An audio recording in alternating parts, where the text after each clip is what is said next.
ప్రభునందు ప్రియమైనటువంటి దేవుని బిడ్డలారా, దేవుని మహా ఉన్నతమైన ప్రేమను బట్టి,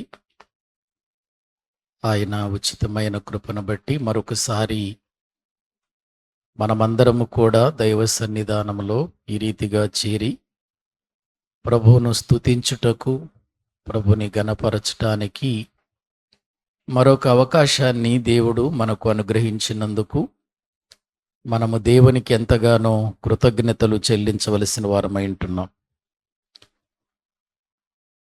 ప్రతి బుధవారము మనము మత్తయి సువార్తలో అనేకమైన సంగతులను మనము తెలుసుకుంటూ ఉన్నాము. దేవుడు తన మాటల ద్వారా మనలను బలపరుస్తున్న విధానమును బట్టి మనం దేవునికి ఎంతగానో కృతజ్ఞత చెల్లించవలసిన వారమై ఉంటున్నాం. చిన్న ప్రార్థన చేసుకొని వాక్య భాగంలోనికి వెళదాం. పరిశుద్ధుడవైన మా ప్రియ పరలోకపు తండ్రి, మీ ఘనమైన శ్రేష్టమైన ఉన్నతమైన నామములో మీకు స్తుతులు చెల్లిస్తూ ఉన్నాము. నీ మహాప్రేమను బట్టి మమ్మలను ప్రేమించి మరొకసారి మేము నీ సన్నిధానములో కూడి నీ వాక్యాన్ని ధ్యానించేటువంటి గొప్ప కృపను మీరు దయచేశారు తండ్రి. అందుకై మీకు వందనాలు చెల్లిస్తూ ఉన్నాము. ఈ రాత్రి వేళ నీ సన్నిధికి వస్తున్నటువంటి మా జీవితాలను మీరు దర్శించండి. మీ వాక్యము చేత మాతో మాట్లాడండి. మీ మాటల వలన మా బ్రతుకులను జాగ్రత్త పరుచుకొని జీవించున్నట్లుగా సిద్ధపరచండి. నన్ను ప్రభువా మీరు మరుగు చేయండి. నీ పరిశుద్ధాత్మ యొక్క నడిపింపుతో నీ వాక్యాన్ని బోధించగలిగిన జ్ఞానం ఇవ్వండి. నీ మాటలుగా బోధించగలిగినటువంటి కృపను అనుగ్రహించి మీ సన్నిధిలో మీ వాక్యము చేత మేమందరము కూడా సర్వసత్యములోనికి నడవటానికి, పరిపూర్ణులమవటానికి, ప్రభు స్వారూప్యములోనికి మార్చబడటానికి తగిన సహాయము చేయండి. ఏది విడిచిపెట్టాలో అది విడిచిపెట్టి, ఏది కలిగి ఉండాలో అది కలిగి, ఏది అనుసరించాలో దానిని అనుసరిస్తూ మేము నిత్య జీవము కొరక ఎదురు చూడటానికి సహాయం చేయండి. నీ సన్నిధి మాతో ఉంచి మమ్మలను బలపరచమని మీ చేతులకు మమ్మలను మేము అప్పగించుకొనుచు యేసుక్రీస్తు ప్రభువు పేరట ప్రార్థించి స్తుతించి వేడుకుంటున్నాము తండ్రి, ఆమేన్. మంచిది. ప్రభునందు ప్రియులారా, దైవ గ్రంథంలో నుండి మనము మత్తయి సువార్త 12వ అధ్యాయములో ఉన్నాము. ఈ మత్తయి సువార్త 12వ అధ్యాయంలో ఒక దయ్యము పట్టినటువంటి గుడ్డివాడైన, మోగవాడుగా ఉన్న ఒక వ్యక్తిని ప్రభువు బాగు చేసినప్పుడు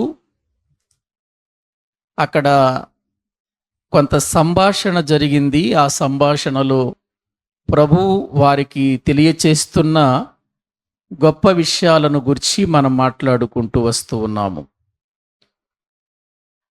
ఈరోజు దైవ గ్రంథములో నుండి మత్తయి సువార్త 12వ అధ్యాయము బైబిల్లో 31, 32 వచనాలు మనము చదువుకుందాం. మత్తయి సువార్త 12వ అధ్యాయము 31, 32 వచనాలు వాక్యములో నుండి చదువుకుందాం. కాబట్టి నేను మీతో చెప్పునదేమనగా, మనుషులు చేయు ప్రతి పాపమును, దూషణయు వారికి క్షమింపబడును గాని ఆత్మ విషయమైన దూషణకు పాప క్షమాపణ లేదు. మనుష్య కుమారునికి విరోధముగా మాట్లాడువానికి పాప క్షమాపణ కలదు గాని పరిశుద్ధాత్మకు విరోధముగా మాట్లాడువానికి ఈ యుగమందైనను రాబోవు యుగమందైనను పాప క్షమాపణ లేదు. ప్రియులారా, ఈ వచనం చాలా ఆలోచిస్తే గాని అర్థము కానటువంటి వచనం. చాలా విషయాలు ఇందులో దాచబడి ఉన్నాయి. యేసుక్రీస్తు వారే స్వయాన తన నోట నుండి మాట్లాడుతున్న మాట ఏంటంటే, మనము చదువుకున్న వచనములో మనుషులు చేయు ప్రతి పాపమును దూషణయు వారికి క్షమింపబడును, కానీ ఆత్మ విషయమైన దూషణకు పాప క్షమాపణ లేదు అన్నాడు. పాపము దూషణ అనేటువంటిది మన జీవితములో జరిగినప్పుడు క్షమిస్తాడట, దానికి క్షమాపణ ఉందట. కానీ ఆత్మ విషయమైన దూషణకు మాత్రం ఏమి లేదట, క్షమాపణ లేదట. ఏంటి ఇందులో ఉన్నటువంటి ఆ విషయం ఏంటి? దీని గూర్చి చాలా సంవత్సరాలు నాకు అర్థం కాక నేను ఏంటి ఈ వచనం యొక్క విధానం, ఒక ప్రక్కనేమో పాపానికి దూషణకు క్షమాపణ ఉందంటున్నాడు, మరో ప్రక్కనేమో ఆత్మను దూషించేటువంటి వారికి ఆత్మ విషయమైనటువంటి దూషణకు క్షమాపణ లేదంటున్నాడు. ఈ రెండిటికి ఏంటి అసలు తేడా? ఇంకా క్రింద చూస్తే ఏమన్నాడంటే, బైబిల్లో మనం చదువుకుంటే, మనుష్య కుమారునికి విరోధముగా మాటలాడు వానికి పాపక్షమాపణ కలదట. మనుష్య కుమారునికి విరోధంగా మాట్లాడితే ఏమందట? పాప క్షమాపణ ఉందట. మనుష్య కుమారుడంటే ఎవరు? యేసుక్రీస్తు వారు. అంటే యేసుక్రీస్తు వారిని దూషిస్తే, యేసుక్రీస్తు వారికి విరోధముగా మాట్లాడితే క్షమాపణ ఉందట, క్షమాపణ ఉందట. మరి దేనికి క్షమాపణ లేదంటున్నాడు అక్కడ?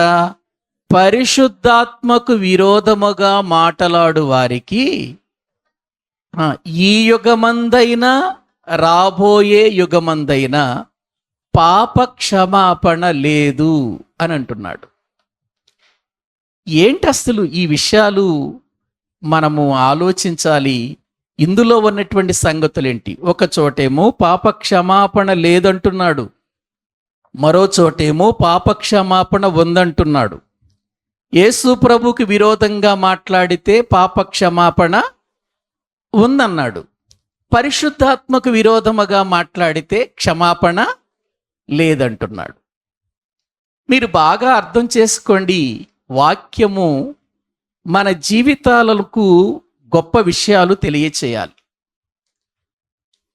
మనుష్య కుమారుడు అంటే యేసుక్రీస్తు వారు, పరిశుద్ధాత్మ, ఈ రెండిట్లో కూడా యేసుక్రీస్తు గొప్ప, పరిశుద్ధాత్ముడు గొప్పవాడా? ఎవరు గొప్పవారండి? యేసుక్రీస్తు వారు గొప్పవారా? పరిశుద్ధాత్ముడు గొప్పవారా? ఇద్దరు గొప్పవాళ్ళేనండి. మీకు ఇద్దరు పిల్లలు ఉన్నారనుకోండి, పెద్దోడు గొప్ప చిన్నోడు గొప్ప అని అంటే ఎవరు గొప్ప అని చెబుతారు? ఇద్దరు సమానమే తల్లిదండ్రులకు. తండ్రి అయినటువంటి దేవునికి వీరిద్దరూ కూడా సమానమే, ఎవ్వరు తక్కువ కాదు, ఎవరు ఒకరికంటే ఒకరు ఎక్కువ కాదు. మరి అలాంటప్పుడు మనుష్య కుమారుడైన యేసుక్రీస్తుకు విరోధంగా ఎవరైనా మాట్లాడితే వారికేమో పాప క్షమాపణ ఉందంటున్నాడు, పరిశుద్ధాత్మకు వ్యతిరేకముగా మాట్లాడితే మాత్రం పాప క్షమాపణ లేదంటున్నాడు. ఎందుకు లేదు క్షమాపణ? పరిశుద్ధాత్మకు దోషిస్తే, పరిశుద్ధాత్మకు వ్యతిరేకంగా మాట్లాడితే ఎందుకు క్షమాపణ లేదంటున్నాడు? ఇక్కడ యేసు ప్రభు వారి యొక్క మాటలలో ఉన్నటువంటి అర్థం ఏంటి అనేది మనకు అర్థం కావాలి. వాక్యంలో మనము చూడగలిగితే యేసుక్రీస్తు ప్రభువారు, పరిశుద్ధాత్ముడు, ప్రియులారా, వీరిద్దరూ కూడా ప్రతి వర్తమానము కానీ ప్రతి విషయాన్ని కానీ పరలోకపు తండ్రి దగ్గర నుండి వారు వినిన సంగతులు, ఒకరి నుండి ఒకరికి వెళ్ళినటువంటి సంగతులే లోకానికి బోధించారు కానీ ఇంకా వారు సొంత విషయాలు ఎవరికి బోధించలేదు.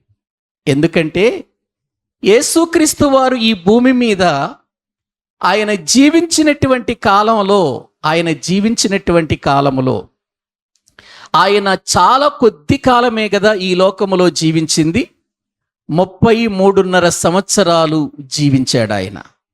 దరిదాపు ఆ 33.5 సంవత్సరాలు ముగించబడిన తర్వాత ఆయన వెళ్ళిపోతూ ఒక మాట చెప్పాడండి. ఏమని చెప్పాడో తెలుసా? నేను వెళ్ళని ఎడల ఆదరణకర్త మీ యొద్దకు రాడు. చూడండి, ఒక్కసారి ఆ మాటలు మనము ఆలోచన చేద్దామండి. యోహాను సువార్తలో ఉన్నటువంటి విషయాలు మనము ఆలోచన చేద్దాం.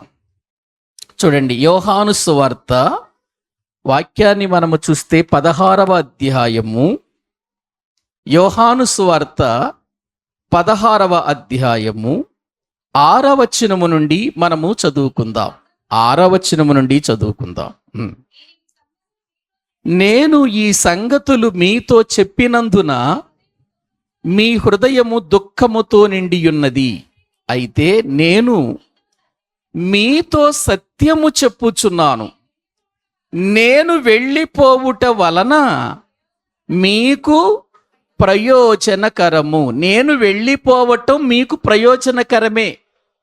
నేను వెళ్ళిపోతున్నాను అనే మాటలు విని మీరు దుఃఖపడుతున్నారు, మీ హృదయంలో దుఃఖం ఉంది, వేదన ఉంది. నేను వెళ్ళిపోతున్నాను అని చెప్పగానే మీరు బాధపడుతున్నారు కదా. మీరేమి బాధపడవద్దు, నేను చెప్పిన మాటలను బట్టి మీరు దుఃఖపడాల్సిన అవసరం లేదు. ఒక విషయాన్ని నేను మీతో చెబుతున్నాను, నేను వెళ్ళుట మీకు ప్రయోజనకరము అని అంటున్నాడు. అంటే యేసుక్రీస్తు వారు ఈ లోకమును విడిచిపెట్టి వెళ్ళిపోవటం ఏంటట? మనకు ప్రయోజనకరమట. ఎవరికి ప్రయోజనకరం అండి? మనకు ప్రయోజనకరమా? ఏంటి ప్రయోజనకరం? ఎందుకు ప్రయోజనకరం అనంటే ఆ కింద వాక్యం చూడండి, చదవండి. నేను వెళ్ళని ఎడల, నేను ఈ సంగతులు మీతో చెప్పినందున మీ హృదయము దుఃఖముతో నిండియున్నది. అయితే మీతో సత్యము చెప్పుచున్నాను, నేను వెళ్ళిపోవుట వలన మీకు ప్రయోజనకరము. నేను వెళ్ళని ఎడల ఆదరణకర్త మీ యొద్దకు రాడు.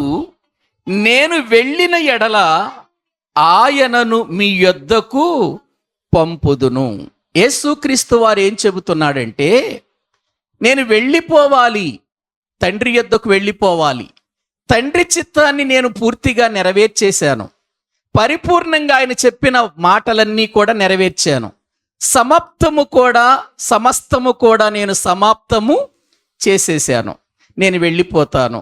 నేను వెళ్ళిపోతే మీకు ప్రయోజనం ఏంటి? ఆ ప్రయోజనం అంటే, ఇదిగో నేను వెళ్ళిన ఎడల ఆదరణకర్త మీ యొద్దకు వస్తాడు. నేను వెళ్ళకపోతే రాడు. నేను వెళ్ళాలి, పంపించాలి. నా సహోదరుడైనటువంటి ఆత్మను, పరిశుద్ధాత్మ రావాలి అనంటే, నేను వెళ్ళాలి అనంటే, నేను వెళితే గాని పరిశుద్ధాత్ముడు భూమి మీదకు రాడు అని యేసు ప్రభు వారు చెప్పినట్లుగా మనం చూస్తూ ఉంటున్నాం. మరి యేసుక్రీస్తు వారి యొక్క విధానాన్ని మనము జ్ఞాపకం చేసుకుంటే, యేసు ప్రభు వారు 33.5 సంవత్సరాలు ఈ భూమి మీద బ్రతికాడు, వెళ్ళిపోయాడు.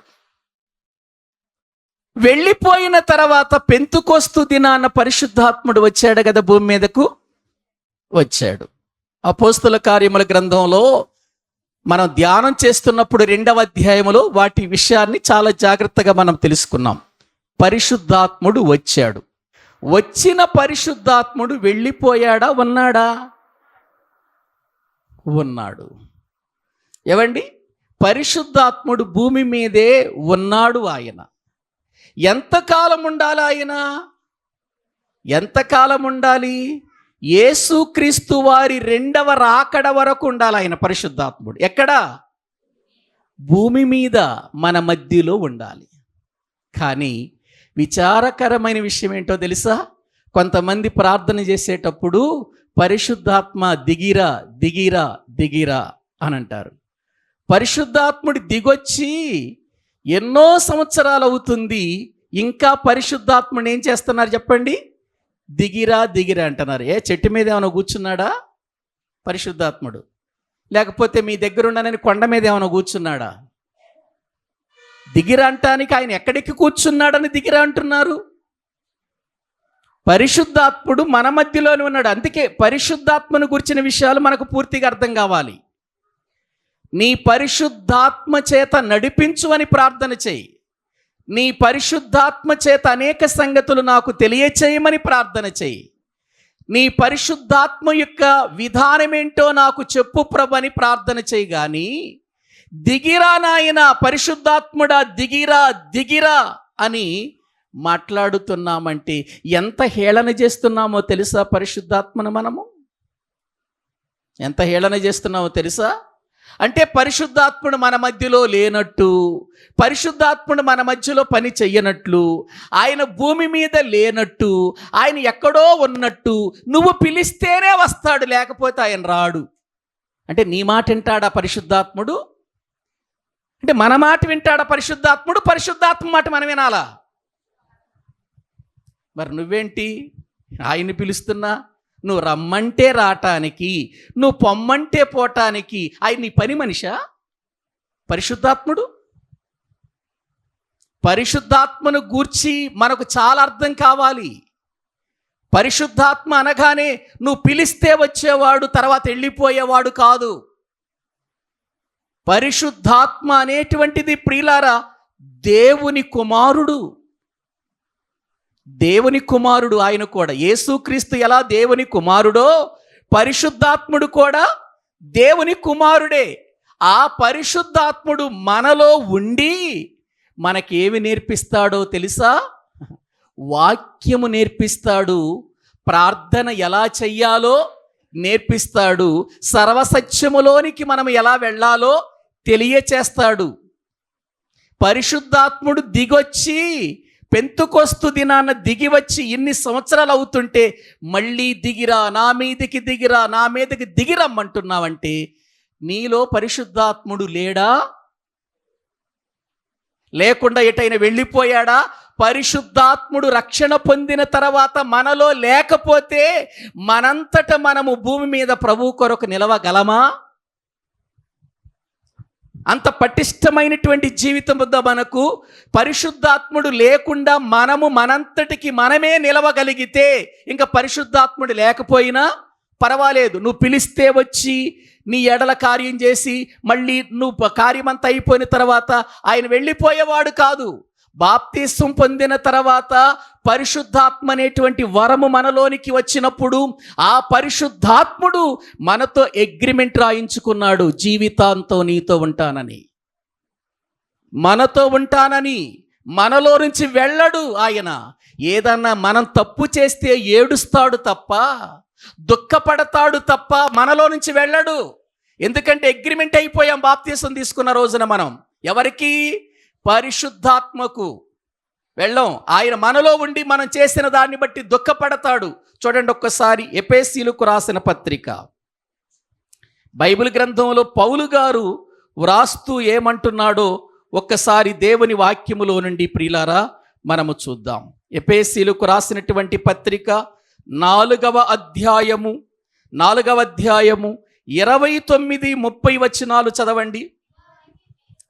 వినువారికి మేలు కలుగునట్లు అవసరమును బట్టి క్షేమావృద్ధికరమైన అనుకూల వచనమే పలుకుడు గాని దుర్భాష ఏదైనను మీ నోట రానియకుడి, దేవుని పరిశుద్ధాత్మను దుఃఖపరచకుడి, విమోచన దినము వరకు ఆయన యందు మీరు ముద్రింపబడి ఉన్నారు. విమోచన దినము వరకు పరిశుద్ధాత్మ యందు మనం ఏమైపోయాం చెప్పండి?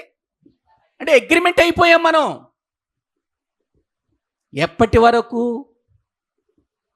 విమోచన దినం. విమోచన దినం అంటే క్రీస్తు రెండవ రాకడ. క్రీస్తు రెండవ రాకడ వరకు పరిశుద్ధాత్మ యందు మనము ప్రియులారా ఏమైపోయాం? ముద్రించబడ్డాం. అప్పటి వరకు ముద్రించబడ్డాం. అందుకే అక్కడ ఏమన్నాడు? వినువారికి మేలు కలుగునట్లు అవసరమును బట్టి క్షేమకరమైనటువంటి అనుకూల వచనమే పలకండి. ఎవరితోనైనా మీరు కూర్చున్నారనుకోండి, మీరు అక్కడ కూర్చున్నప్పుడు అనుకూల వచనం వాళ్ళకి ఏది మేలు కలిగిస్తుందో, వాళ్ళని ఏది బలపరుస్తుందో, ఏది వారికి లాభాన్ని చేకూరుస్తుందో, ఏది వాళ్ళ జీవితాలను ప్రభు కొరకు పెంచగలుగుతుందో వాళ్ళకి అనుకూలముగా ఉన్నటువంటి మాటలే పలకాలి. కానీ దుర్భాష ఏదైనా మన నోట వస్తే మనలో ఉన్న పరిశుద్ధాత్ముడు దుఃఖపడతాడు అని ఉంది అక్కడ. ఏవండి, మన నోట నుండి ఏదైనా ఒక చెడ్డ మాట వచ్చినా, దుర్భాష వచ్చినా, దేవుని కార్యాల విషయాలలో మనం ఎక్కడైనా అవమానకరముగా మనము జీవించినా పరిశుద్ధాత్ముడు ఏమవుతాడు చెప్పండి? మనలో ఉంటాడే తప్ప వెళ్ళిపోడు. మళ్ళీ రమ్మంటానికి ఎందుకు? విమోచన దినము వరకు ఏం చేయబడ్డాం మనం? ఆయనతో ముద్రించబడ్డాం. ఇంకెందుకు వెళతాడు? లోపలే ఉంటాడు. ఇప్పుడు ఆయన ఏం చేస్తాడు అని అంటే ప్రియులారు, ఏడుస్తాడు. అయ్యో, నువ్వు బాప్తిసం పొందావు కదా, ఏంటి ఈ మాటలు మాట్లాడుతున్నావు? రక్షించబడ్డావు కదా, ఈ పని చేస్తున్నావేంటి? నువ్వు దేవుని నమ్మావు కదా, ఈ విధంగా నీ జీవితములో బిహేవియర్ బాగుండలేదేంటి? ఈ బాధపడతాడు, ఆయన ఏడుస్తాడు. ఎవరు? పరిశుద్ధాత్ముడు. బాధపడతాడు, దుఃఖపడతాడనుందా, వెళ్ళిపోతాడనుందా? దుఃఖపడతాడు అని ఉంది. నేను మిమ్మల్ని ఒక ప్రశ్నేస్తాను చూడండి.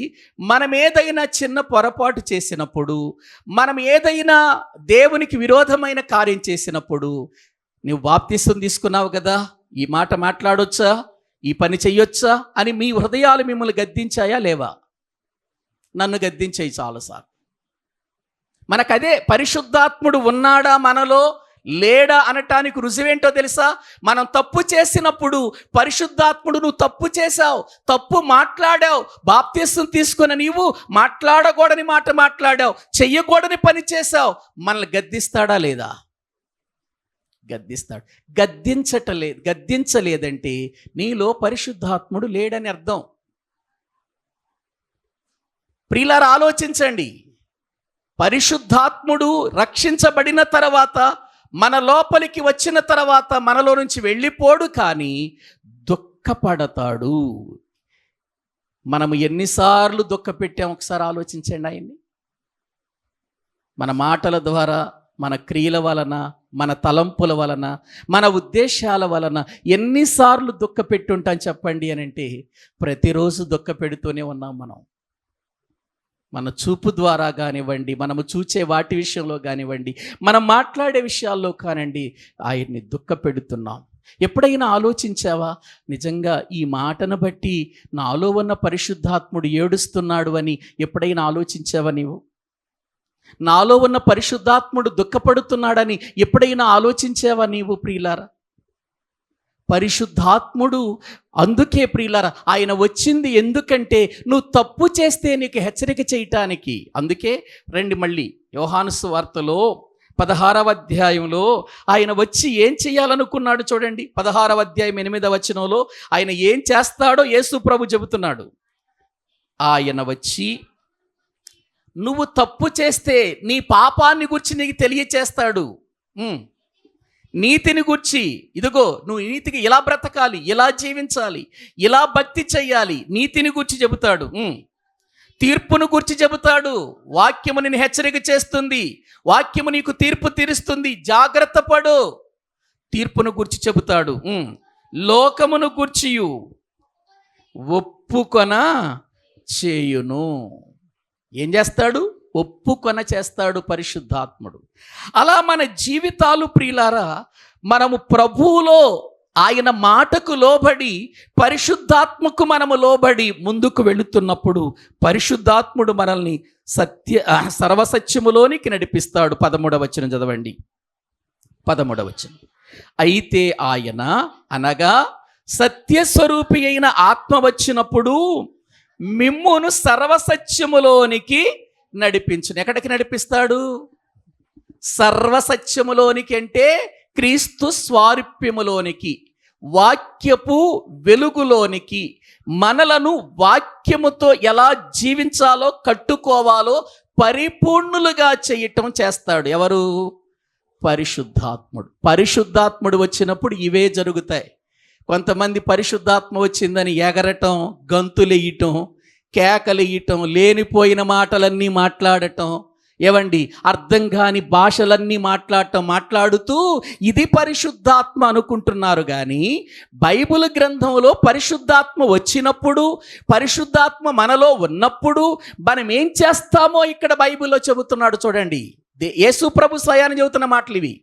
యేసు ప్రభు తన నోటి నుండి చెబుతున్న మాటలు ఏంటి? ఆయన చెబుతుంది, పరిశుద్ధాత్ముడు వచ్చి మిమ్మును, నేనేమో సత్యములోనికి నడిపించాను మిమ్మల్ని, పరిశుద్ధాత్ముడు ఏం చేస్తాడు? మిమ్మల్ని సర్వసత్యములోనికి నడిపిస్తాడు. ఎందుకంటే ఎక్కువ కాలం ఉంటాడు ఆయన. అందుకే శరీరం లేకుండా వచ్చాడు ఆయన. శరీరం కలిగిన వాడు తొందరగా చచ్చిపోతాడు కదా. అందుకని యేసు ప్రభు శరీరధారికి వచ్చాడు, తొందరగా చనిపోయాడు. పరిశుద్ధాత్ముడికి ఎందుకు తండ్రి శరీరం ఇవ్వలేదంటే, పరిశుద్ధాత్ముడు యేసు ప్రభులాగా 33.5 సంవత్సరాలు కాదు ఉండేది. ఎంతవరకు ఉంటాడు పరిశుద్ధాత్ముడు? రెండవ రాకడ వరకు, విమోచన దినం వరకు ఉంటాడు. కాబట్టి శరీరం ఇవ్వలేదు పరిశుద్ధాత్మకు. యేసు ప్రభు వారు మానవుల కొరకు చనిపోవాలి, రక్తము చిందించాలి కాబట్టి ఆయనకి శరీరం ఇచ్చాడు. ఆయన సమయం కొద్దిదే కాబట్టి ఆ సమయంలో ఆయన పని పూర్తి చేసుకుని వెళ్ళిపోవాలి. పని పూర్తి చేసుకుని వెళ్ళిపోయిన తర్వాత పరిశుద్ధాత్ముడు మనతో ఎల్లకాలం ఉంటాడు ఈ భూమి మీద. యేసుక్రీస్తు వారు రెండవ రాకడ వరకు ఉంటాడు. అందుకే ఆయనకి శరీరం లేదు. ఒకవేళ యేసుక్రీస్తు వారికి ఇచ్చినట్టుగా పరిశుద్ధాత్మకు కూడా తండ్రి శరీరం ఇచ్చినట్లయితే, పరిశుద్ధాత్ముడు కూడా ఏదో ఒక రోజున ఏమైపోవాలి? చచ్చిపోవాలిగా. శరీరం ఉన్నవాడు ఏమైపోవాలి? చచ్చిపోతాడు. అందుకే పరిశుద్ధాత్మకు ఎందుకు శరీరం ఇవ్వలేదంటే, నువ్వు శరీరవి కాదయ్యా, నీకు శరీరం అవసరం లేదు. నీ యొక్క సహోదరుడు భూమి మీదకి వెళ్ళాడు శరీరంతో, మానవులందరి కొరకు చేయాల్సిన కార్యమంతా చేసేశాడు. మానవుల కొరకు ఎటువంటి బలియాగము చేయాలో చేసేశాడు.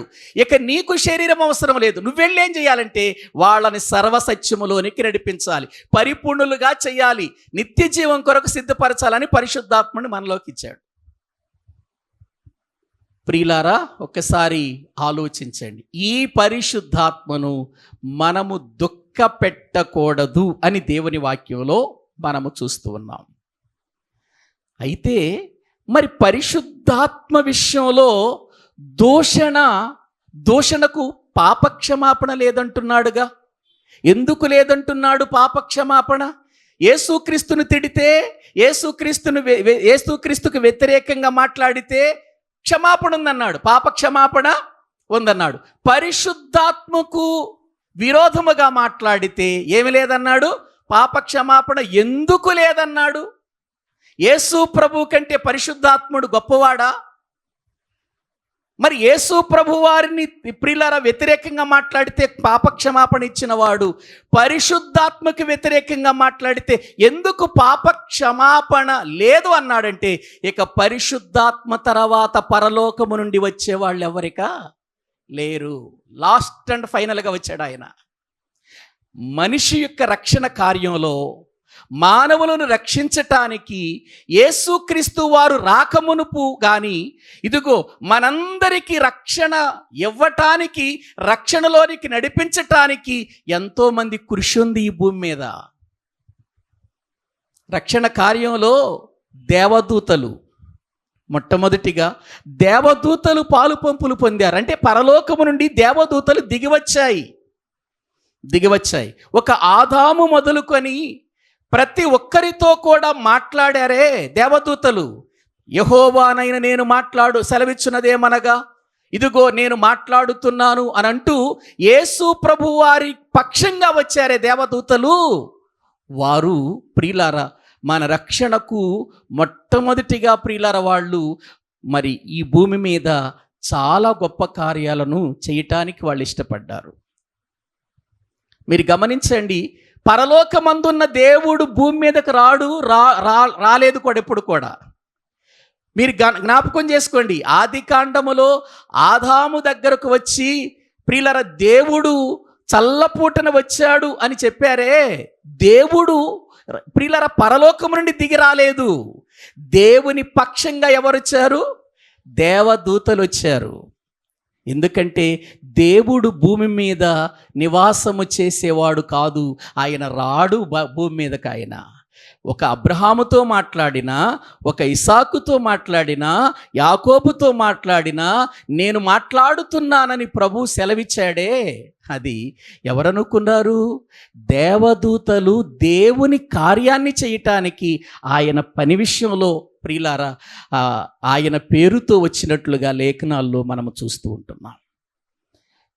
ప్రియులారా ఒకసారి మీరు ఆలోచించండి, మీకు అర్థమవటానికి ఒక విషయాన్ని చూపిస్తాను. చూడండి ఒకసారి, నిర్గమాకాండము అర్థమవటానికి ఒక విషయాన్ని నేను మీకు చూపిస్తాను. నిర్గమాకాండము దైవ గ్రంథాన్ని మనం పరిశీలన చేసినట్లయితే నిర్గమాకాండములో 3వ అధ్యాయము, నిర్గమాకాండము 3వ అధ్యాయము 1వ వచనము చదవండి.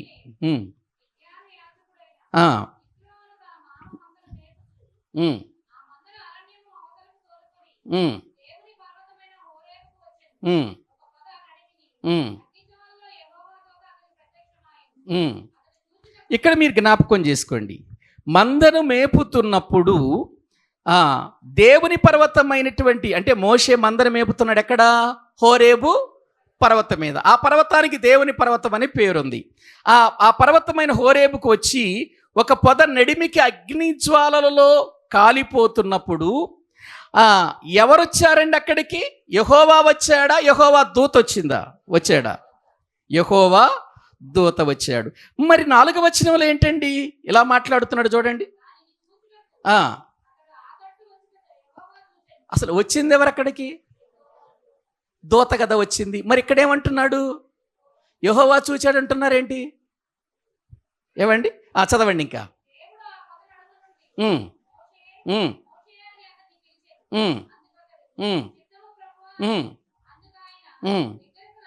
దగ్గరకు రావద్దు.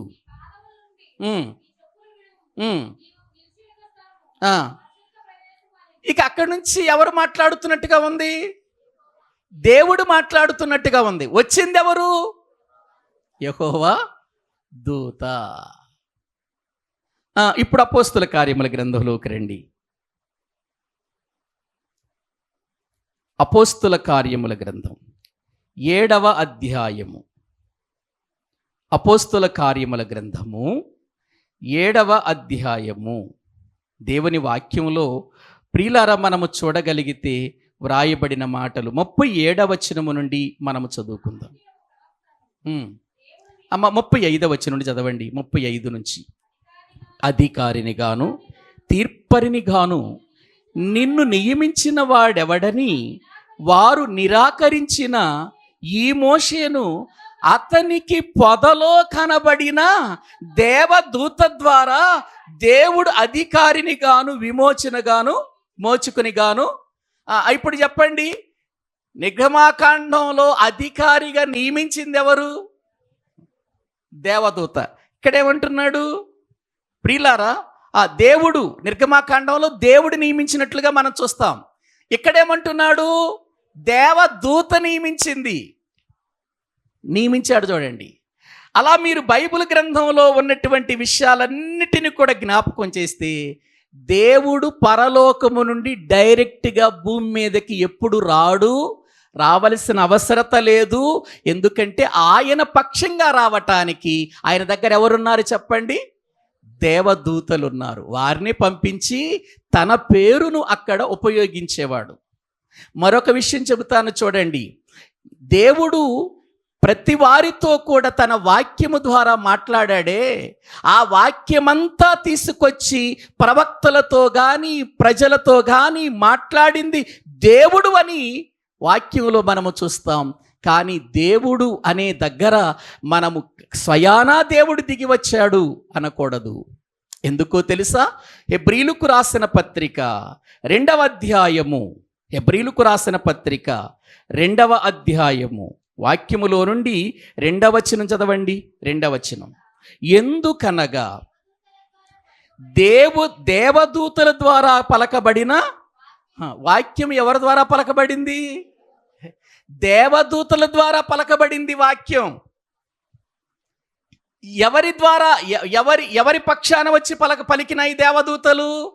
దేవుని పక్షంగా. అంటే నేనే దేవుడిని అన్నట్లుగా మాట్లాడినట్లుగా మనం చూస్తూ ఉన్నాం. దేవదూతల ద్వారా పలకబడినటువంటి వాక్యము స్థిరపరచబడినందున అనే మాట మనము చూస్తున్నాం. దేవదూతల ద్వారా ఏం చేశాడు? మాట అంటే మన రక్షణ కార్యాలలో పరలోకములో ఉన్నటువంటి దేవదూతలు వచ్చి పని చేశాయా? చేశాయి. ఆ దేవదూతలు దేవుడు మాట్లాడినట్లుగా, ప్రవక్తలతో మాట్లాడినట్లుగా 1వ అధ్యాయం 1వ వచనంలో చూస్తాం. చూడండి ఒకసారి. 1వ అధ్యాయం 1వ వచనం, పూర్వకాలమందు నానా సమయములలోను నానా విధములుగాను ప్రవక్తల ద్వారా మన పితరులతో మాట్లాడిన దేవుడు అనే మాట ఉంది ఇక్కడ చూడండి. మన పితరులతో ఎవరు మాట్లాడాడనుంది? దేవుడు మాట్లాడాడనుంది. 2వ అధ్యాయములో దేవదూతల ద్వారా పలకబడిందని ఉంది. కాబట్టి దేవదూతలు దేవుని పక్షంగా వచ్చాయి. దేవునిగా అవి ప్రత్యక్షపరుచుకున్నట్లుగా మనము చూస్తుంటున్నాం. అందుకే లేఖనాలలో ఎప్పుడైనను ఎవడును దేవుని చూడలేదు, ఆయన స్వరము వినలేదు అనే మాటలు లేఖనాలలో వ్రాయటంలో ఉన్నటువంటి ఉద్దేశాన్ని మనము గుర్తించండి ప్రియులారా. కాబట్టి ఇప్పుడు దేవదూతల ద్వారా పలుకబడినటువంటి వాక్యము స్థిరపరచబడింది. దేవదూతలు మన రక్షణ కార్యములో పాలు పంపులు పొందారు. ఆ తర్వాత యేసుక్రీస్తును గూర్చినటువంటి ప్రవచనాలు పలికిన దేవదూతల యొక్క కార్యము తర్వాత యేసుక్రీస్తు వారే శరీరధారిగా ఈ భూమి మీదకి వచ్చాడు. అంటే పరలోకంలో ఉన్న దూతలు వచ్చాయి, దూతలు పని చేసుకున్నాయి, వెళ్ళిపోయిన తర్వాత ఎవరు వచ్చారు? శరీరధారిగా యేసుక్రీస్తు వారు వచ్చారు. తండ్రి తన కుమారుడైన యేసుక్రీస్తును లోకానికి పంపించాడు. శరీరధారిగా వచ్చినటువంటి యేసుక్రీస్తు వారు రక్షణ కార్యాన్ని ముగించి ఆయన వెళ్ళిపోయాడు. ఇక వెళ్ళిపోయిన తర్వాత పరలోకంలో ఉంది ఇంకెవరు? వీళ్ళిద్దరు వచ్చేసారు కదా, దేవదూతలు వచ్చేసారు. ఆ తర్వాత యేసుక్రీస్తు వారు వచ్చేసారు. ఆ తర్వాత యేసుక్రీస్తు వారు వెళ్ళిపోయిన తర్వాత అక్కడ ఉన్న పరిశుద్ధాత్ముడు కూడా వచ్చేసాడు. ఇంకా తర్వాత రావటానికి పరలోకంలో ఎవరున్నారు చెప్పండి? ఇంకెవరు లేరు. రావలసిన వాళ్ళంతా వచ్చేసారు. పరలోకంలో తండ్రి పంపించవలసిన వాళ్ళనంతా కూడా ఏం చేశాడు? భూమి మీదకు పంపించేశాడు. యేసుక్రీస్తు వారు వచ్చారు. ఇప్పుడు యేసుక్రీస్తు వారి తర్వాత ఆఖరిగా ఇక లాస్ట్ అండ్ ఫైనల్గా వచ్చింది ఎవరంటే పరిశుద్ధాత్ముడు.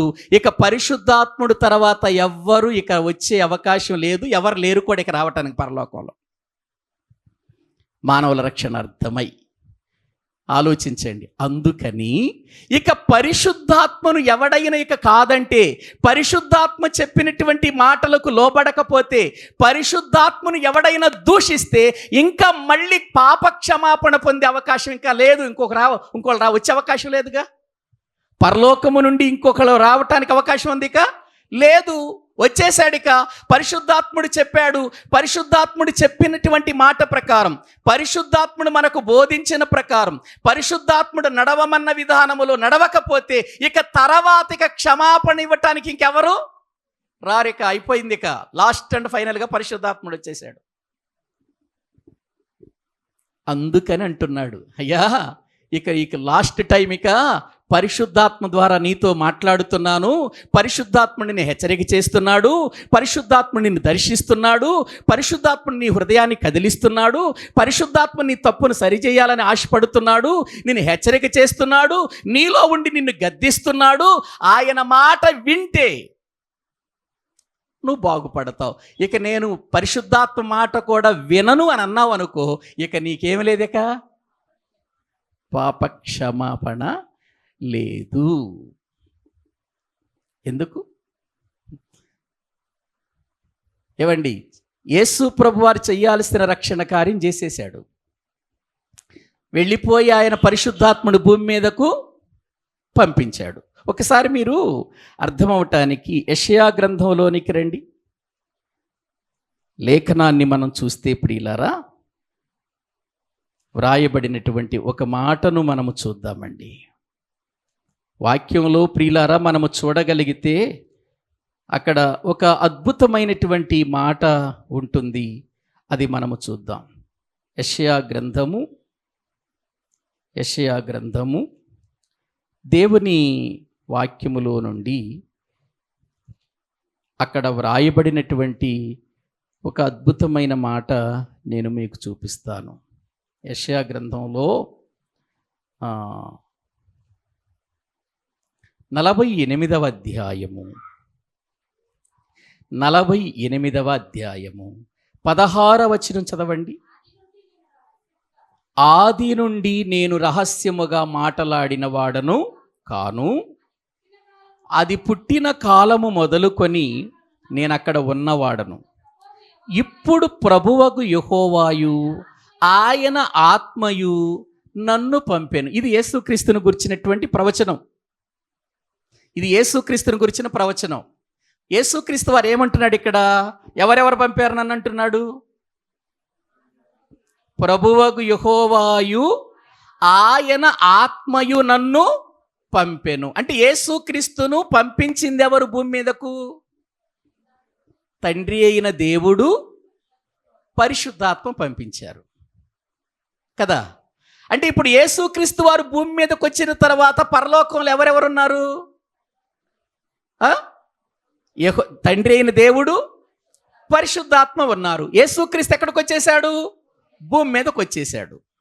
ఇప్పుడు యేసుక్రీస్తు వారు భూమి మీదకి వచ్చి 33.5 సంవత్సరాలు జీవించి ఆయన సిలువ వేయబడి సమాధి చేయబడి 3వ దినాన్న తిరిగి లేచి వెళ్ళిపోయిన తర్వాత ఇప్పుడు యెహోవాయును ప్రభువైన యేసుక్రీస్తును భూమి మీదకి ఎవరు పంపించారు? ఎవరిని? పరిశుద్ధాత్మను పంపించారు. ఇప్పుడు యేసుక్రీస్తు తండ్రి ఎక్కడున్నారు? పరలోకంలో ఉన్నారు. ఆయన తన తండ్రి అయినటువంటి దేవుని కుడి పార్శ్వమున కూర్చున్నాడు వెళ్ళిపోయి. ఇప్పుడు అక్కడ ఉన్న ఆత్మ ఎక్కడికి వచ్చేసాడు? భూమి మీదకి వచ్చేసాడు. మొదట్లోనేమో యెహోవాయు ఆత్మయు పరలోకములో ఉండి యేసుక్రీస్తును లోకానికి పంపించారు. ఆ తర్వాత యేసుక్రీస్తు వారు వెళ్ళి ఇందాక మనం చదువుకున్నాం కదా, నేను వెళ్ళని ఎడల మీకు ప్రయోజనం లేదు. నేను వెళ్ళటమే మీకు ప్రయోజనం. నేను వెళ్ళని ఎడల ఆదరణకర్త మీ యొద్దకు రాడు. నేను వెళ్ళి పంపించాలా ఆయన్ని? నా తండ్రి నేను పంపించాలి. యేసుక్రీస్తు వారు వెళ్ళిపోయారు భూమి మీదకు. ప్రియులారు ఎవరిని పంపించాడు? పరిశుద్ధాత్మను పంపించినట్లుగా మనం చూస్తున్నాం. ఇక ఈ పరిశుద్ధాత్ముడు వెళ్ళడండి. మళ్ళీ దిగిరా నాయన, నన్ను నాలోనికి రా నాయన, లేకపోతే నా మీదకి దిగిరా, నన్ను నింపు, ఇవన్నీ మనం అనకూడదు. ఇక్కడే ఉన్నాడు ఆయన, మనతోనే ఉన్నాడు. ఇక పరిశుద్ధాత్ముడు వెళ్ళిపోయిన తర్వాత భూమి మీదకి ఇంకా ఎవరైనా వచ్చే అవకాశం ఉందా? అసలు పరిశుద్ధాత్ముడు వెళతాడా విమోచన దినం వరకు? వెళ్ళడు కదా. కాబట్టి యేసుక్రీస్తు వారి తర్వాత ఆఖరిసారిగా భూమి మీదకు పంపించబడిన వాడు పరిశుద్ధాత్మ గనుక ఆఖరి వాడైన పరిశుద్ధాత్మను మాట్లాడుతున్నాను వినకపోతే ఇంకా నీకు పాప క్షమాపణ దొరికే అవకాశం లేదు. అది ఇక్కడ యేసు ప్రభు వారు మాట్లాడుతున్న మాట. అందుకే ఆయన ఏమన్నాడంటే, హెబ్రీయులకు రాసిన పత్రిక 6వ అధ్యాయము 1వ వచనం చదవండి. హెబ్రీయులకు రాసినటువంటి పత్రిక వాక్య భాగములో మనము చూస్తే ప్రియులారా 6వ అధ్యాయము 1వ వచనము నుండి చదువుకుందాం. కాబట్టి ఏ క్రియలు విడిచిపెట్టాలట? నిర్జీవ క్రియలు అంటే ఏంటి? నిర్జీవ క్రియలంటే జీవము లేని క్రియలు. జీవము లేని క్రియలు. జీవము లేని క్రియలేంటి? పాపము చేయుట, వ్యభిచారము చేయుట, అనేక రకాలైనటువంటి భక్తి జీవితానికి దూరమైపోవటం, ప్రార్థనకు దూరమైపోవటం, దేవుని సన్నిధికి దూరమైపోవటం, ప్రియులారా లోక సంబంధమైన కార్యాలన్నీ చేయటం, అవన్నీ నిర్జీవ క్రియలు. వాటిని విడిచిపెట్టండి అని అంటున్నాడు. ఆ నిర్జీవ క్రియలను విడిచిపెట్టి మారు మనసు పొందుటయు, దేవుని యందలి విశ్వాసమును, బాప్తిస్మములను గూర్చిన బోధయు, హస్త నిక్షేపణమును, మృతుల పునరుత్థానమును, నిత్యమైన తీర్పును అని పునాది మరలా వేయకండి. ఒకసారి వేసుకున్నారుగా? ఒకసారి వేసుకున్నాము పునాది? వేసుకున్నాం కదండి. వాక్యం విన్నాం, మారు మనసు పొందాం. మారు మనసు పొందిన తర్వాత పాప క్షమాపణ దొరికింది, బాప్తిసం పొందాం కదా. బాప్తిసం పొందాం. బాప్తిసం పొందిన తర్వాత మళ్ళీ బాప్తిసం, మళ్ళీ మారు మనసు, మళ్ళీ ఆ మూల పాఠాలు మళ్ళీ మనకు అవసరమా? బాప్తిసం పొందిన వాళ్ళకి బాప్తిసం గురించిన విషయాలు అవసరమా?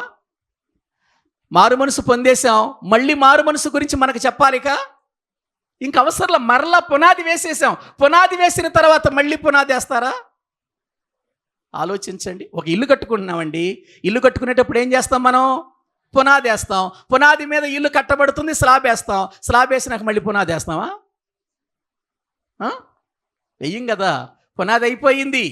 మారు మనసు, రక్షణ, విశ్వాసం ఇవన్నీ పునాది అయిపోయింది, పునాది వేయబడింది. ఇప్పుడు ఈ పునాది మీద మనం కట్టబడుతున్నాం కదా. మళ్ళీ వేయకూడదా పునాది? ఈ రోజున చాలామంది అదే చేస్తున్నారు. కొంతమంది బోధకులు కూడా అదే చేస్తున్నారు. ఒకసారి వాళ్ళు పాప క్షమాపణ పొంది, వాళ్ళు బాప్తిసం పొందిన తర్వాత మళ్ళీ ఆ బాప్తిసం మంచిది కాదు కాబట్టి మళ్ళీ మీరేం పొందాలి? బాప్తిసం పొందాలి. అవి మూలోపదేశములు అన్నాడు. ఆ కింద మళ్ళీ వెయ్యకూడదు. ఒకవేళ వేరే చర్చి వాళ్ళు రక్షించబడి వాక్యానుసారముగా వారు మార్పు చెంది వాక్యానుసారంగా వాళ్ళు బాప్తీసం తీసుకొని ఒకవేళ అక్కడ పరిస్థితులు బాగుండక నీ దగ్గరకు వస్తే మళ్ళీ నువ్వు వాళ్ళకి బాప్తీసం ఇవ్వాల్సిన అవసరం లేదు. ఈ రోజున అదే జరుగుతుంది. వేరే చర్చిల దగ్గర నుంచి నా చర్చికి వచ్చావు కాబట్టి నా దగ్గర బాప్తీసం తీసుకోవాలి అనేటువంటి విధానాలు వెళ్ళిపోతున్నాయండి. బాప్తీసం రెండవసారి ఎప్పుడు తీసుకోవాలంటే నువ్వు వాక్యానుసారముగా తీసుకోనప్పుడు, మారు మనసు అంటే ఏంటో నీకు తెలియనప్పుడు, రక్షణ అంటే ఏంటో తెలియనప్పుడు నిన్ను బలవంతంగా తీసుకెళ్ళి, లేకపోతే నువ్వు మారు మనసు పొందాలని నిన్ను బలవంత పెట్టి ఇదిగో నీకు బాప్తీసం పొందాలని ముంచారు చూసావా, అప్పుడు నీకు అర్థం కాలేదు. అప్పుడు బాప్తీసం అంటే అర్థం కాలేకుండా వాళ్ళ బలవంతాన్ని బట్టి తీసుకున్నావు కాబట్టి మళ్ళీ తీసుకోవాలి బాప్తీసం. కానీ వాక్యం విని రక్షణ మారు మనసు పొంది బాప్తీసం పొందిన తర్వాత ఇంకా మళ్ళీ ఎక్కడా బాప్తీసం తీసుకోవాల్సిన అవసరం లేదు. అందుకే మరలా ఆ పునాది వేయక ఇప్పుడు మనం ఏం చేయాలో చూడండి. క్రీస్తును గూర్చిన మూలోపదేశము, అది మూలపాఠం అయిపోయింది, పునాది మాని సంపూర్ణుల మగుటకు సాగిపోవుదము అన్నాడు. ఏమవటానికి వెళ్ళాలి మనం ఇప్పుడు? రక్షణ పొందిన తర్వాత మన పనేంటి? సంపూర్ణం. పునాది వేసిన తర్వాత పనేంటి? కట్టడం. అది సంపూర్ణం చేయాలి. అది ఇల్లా, అది ఒక పెద్ద బిల్డింగా? పునాది వేసావు, ఇప్పుడు పునాది మీద చేయాల్సిందేంటి? దాన్ని సంపూర్ణం చేయాలి. అలాగే పునాది వేసుకున్నాము, మనం దాన్ని ఏం చేయాలి? మనం సంపూర్ణం చెయ్యాలి. దానినే సర్వసత్యములోనికి వెళ్ళటం అని అంటారు. ఆ సర్వసత్యములోనికి మనల్ని నడిపించేది ఎవరు? పరిశుద్ధాత్ముడు. ప్రియులారా, నేను విననండి, ఎంతమంది చెప్పినా నాది నాదేనండి. మీరు ఎన్నన్నా చెప్పండి, ఎన్ని వాక్యాలన్నా చూపించండి, ఎన్ని రిఫరెన్స్లన్నా చూపించుకోండి, మా సిద్ధాంతం మాదే అని నువ్వు అనుకుంటే అప్పుడు ఆత్మ ఆరిపోతుంది. ఆరిపోతుంది ఆత్మ. ఆలోచిస్తున్నారా? ఆరిపోతుంది. ఒకసారి చూడండి, తెస్సలోనికలకు రాసినటువంటి ప్రియులారా మొదటి పత్రిక 5వ అధ్యాయము 19వ వచనం చదవండి. 19వ వచనం. ఆత్మను ఇక్కడ గుర్తించండి, ఆత్మను ఏం చేయొద్దన్నాడు? ఎప్పుడు ఆరిపోతాడు? పరిశుద్ధాత్ముడు చెప్పినా నీవు వినకపోతే, లోబడకపోతే. పరిశుద్ధాత్మ చెప్పినా లోబడకపోతే, నా సిద్ధాంతం నాదే, నేను వాక్యాన్ని పాటించను, నేను సిద్ధాంతాన్ని పాటిస్తా, మా బోధకులు చెప్పిన సిద్ధాంతం ప్రకారమే నేను వెళతా, వాక్యంతో నాకు పని లేదు, దేవుడు చెప్పినా నేను వినను అని నీ సిద్ధాంతం మీద ఆధారపడి వెళ్ళిపోతావు చూసావా, అప్పుడు ఆత్మ ఆరిపోతాడు. ఇక ఆరిపోయిన తర్వాత క్షమాపణ ఏమంటా చెప్పండి? ఇక ఉంటుందా? ఇంకా మళ్ళీ వెలిగించుకోవటానికి అవకాశం లేదు. ఆత్మ ఆరిపోతే. అందుకేమన్నాడు? ఆత్మను ఆర్పకుడి అని అన్నాడు. ప్రియులారా, ఆలోచించండి. దానిని ఆర్పివేస్తే మళ్ళీ నీ జీవితములో, అక్కడే అన్నాడు హెబ్రీలకు రాసిన పత్రికలో చూడండి ఒకసారి. హెబ్రీలకు రాసినటువంటి పత్రిక 6వ అధ్యాయము 4వ వచనం. ఒక్కసారి ఏం చేయబడ్డాం? వెలిగించబడి పరలోక సంబంధమైన వరమును రుచి చూచి. దేంట్లో పాలివారయ్యాం? పరిశుద్ధాత్మలో పాలివారై దేవుని దివ్య వాక్యమును రాబోవు యుగ సంబంధమైన శక్తుల ప్రభావమును అనుభవించిన తర్వాత తప్పిపోయిన వారు. ఎప్పుడు తప్పిపోయారు వీళ్ళు? ఈ తప్పిపోయిన వారు అనే దగ్గర ఆర్పివేసుకున్న వాళ్ళని చెప్పాలి. ఇక ఎప్పుడు? ఒకసారి ఏం చేయబడ్డారు? వెలిగించబడ్డారు. వెలిగించబడిన వీళ్ళు పరలోక సంబంధమైన వరమును రుచి చూచారా? రుచి చూచారు. పరిశుద్ధాత్మలో పాలివారయ్యారా? అయ్యారు. విమోచన దినం వరకు వీళ్ళు ఏం చేయబడ్డారు? ముద్రించబడ్డారు.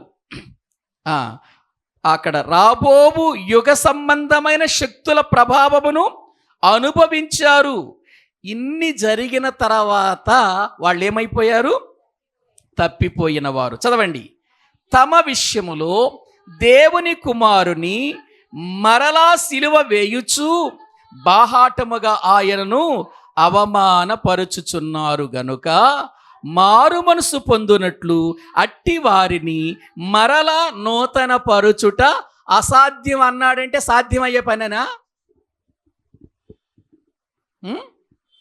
సాధ్యం కాదు. ఒకసారి వాక్యం విని రక్షించబడి నీ జీవితంలో దేవుని ఆత్మలో కొనసాగుతూ వాక్యాన్ని వింటూ పరిశుద్ధాత్మలో పాలివారు అవుతూ దేవుని కొరకు బ్రతుకుతూ నీవు ఎన్ని మాటలు చెప్పినా, ఎన్ని సంగతులు విన్నా, ఎన్ని ప్రియులార దేవుని మాటలు విన్నా తప్పిపోయావే. ఆత్మను ఆర్పేసుకున్నావు. పరిశుద్ధాత్మకు లోబడలేదు.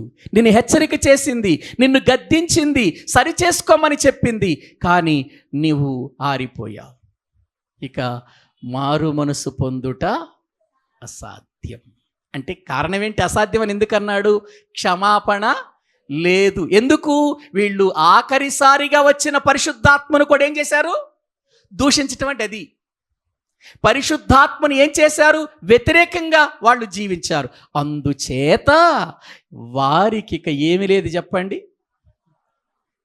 పాప క్షమాపణ లేదు. అది యేసు ప్రభు వారు చెబుతున్నది. ప్రియులారా, యేసుక్రీస్తుకు వ్యతిరేకంగా మాట్లాడిన క్షమాపణ ఉంది, కానీ పరిశుద్ధాత్మకు వ్యతిరేకంగా మాట్లాడితే ఇక ఆ తర్వాత నిన్ను విమోచించటానికి వచ్చేవారు పరలోకంలో ఇంకెవ్వరూ లేరు గనుక నీ జీవితానికి ఇక నరకమే గతి తప్ప ఇంకేముండదు. అందుకేనండి పరిశుద్ధాత్ముడు తన వాక్యము చేత మనల్ని ఏం చేస్తూ ఉంటాడు చెప్పండి? హెచ్చరిక చేస్తూ ఉంటాడు. దిద్దుకో, సరి చేసుకో, ఈ పని తప్పు, ఇది మంచిది కాదు అని హెచ్చరిక చేస్తున్నప్పుడు కూడా నువ్వు సరి చేసుకోకపోతే ఆరిపోయేదేంటో తెలుసా? నీలో ఉన్న ఆత్మ. అందుకే ఏమన్నాడు? పరిశుద్ధాత్మను ఆర్పకండి అని అన్నాడు. పరిశుద్ధాత్ముడు ఆరిపోడు, కానీ పరిశుద్ధాత్మకు లోబడనప్పుడు మనమే ఏం చేసాం? బలవంతంగా ఆర్పేశాం. దేవండి, ఒకసారి మీరు ఆలోచించండి. మన చిన్నప్పుడు లాంతర్లు ఉండేవి కదా, లాంతర్లు ఉండేవి. మనం రైల్వే సిగ్నల్స్ కూడా ఎలా పెట్టేవాళ్ళో తెలుసా? రైల్వే సిగ్నల్స్ అప్పుడు లైట్లు ఉండేవి కాదు, అవి వెలిగించి అద్దాల మధ్యలో పెట్టేవాళ్ళు. మొత్తం అద్దాలు పెట్టేసి చుట్టూ మధ్యలో ఏం చేసేవారంటే దాన్ని వెలిగించేవాళ్ళు.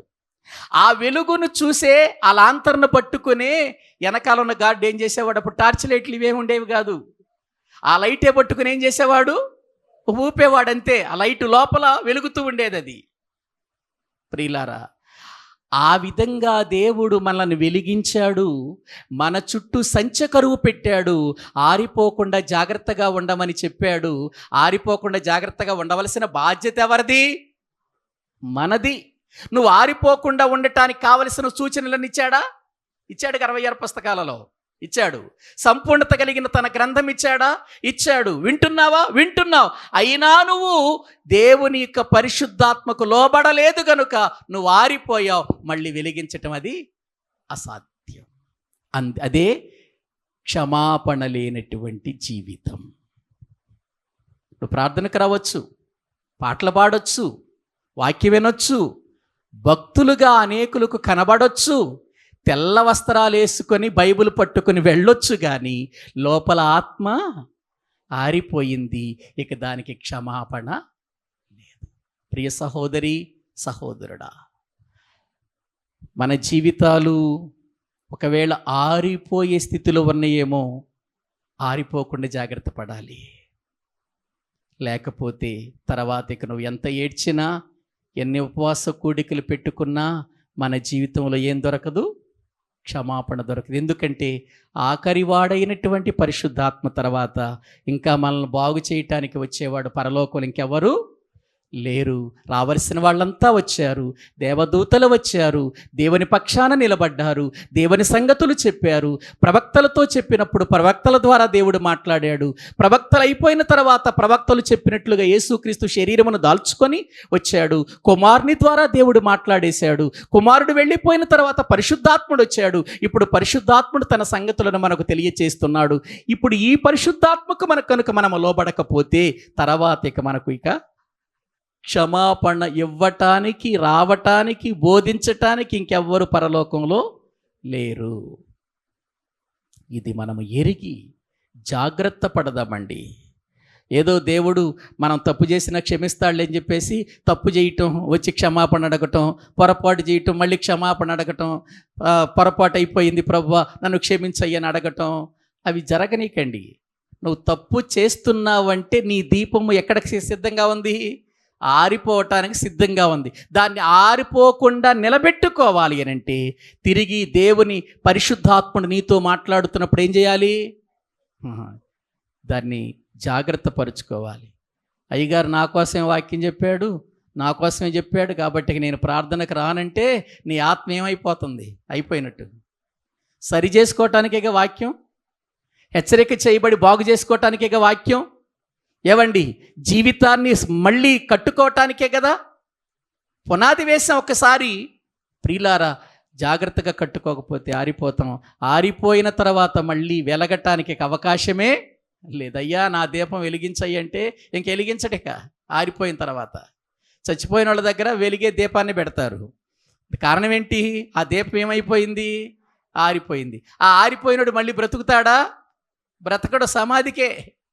అలాగే ఆధ్యాత్మికమైనటువంటి స్థితిలో పరిశుద్ధాత్మను కూడా నువ్వు దుఃఖపెట్టి పరిశుద్ధాత్మకు కూడా లోబడకుండా నాదే మతం అనుకుని నీ మతం మీద నువ్వు వెళ్ళి వాక్యాన్ని దూరం చేసుకుంటే నీవు ఆరిపోతావు. ఒకవేళ ఆరిపోయావేమో ఇక నీ క్షమాపణ ఉండదు అని వాక్యం చెబుతుంది. కాబట్టి జాగ్రత్త పడదామండి. ప్రభు రాకడ అతి సమీపంగా ఉంది, మన మరణం కూడా సమీపంగా ఉంది. పరిశుద్ధాత్ముడు నిన్ను హెచ్చరిక చేస్తున్నప్పుడు వెంటనే ఏడ్చి పశ్చాత్తాపముతో మన పొరపాటులను ఏం చేసుకోవాలి, మనం సరి చేసుకొని ఆ దీపాన్ని నిలబెట్టుకుందాం ఆరిపోకుండా. ఆరిపోయిన తర్వాత ఇక నువ్వు ఏడ్చినా ప్రయోజనం ఉండదు, క్షమాపణ లేదు. అదే ప్రభు చెబుతున్న మాట. తలలు వంచండి, ప్రార్థన చేసుకుందాం.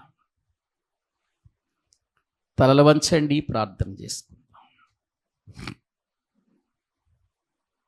పరిశుద్ధుడైన తండ్రి,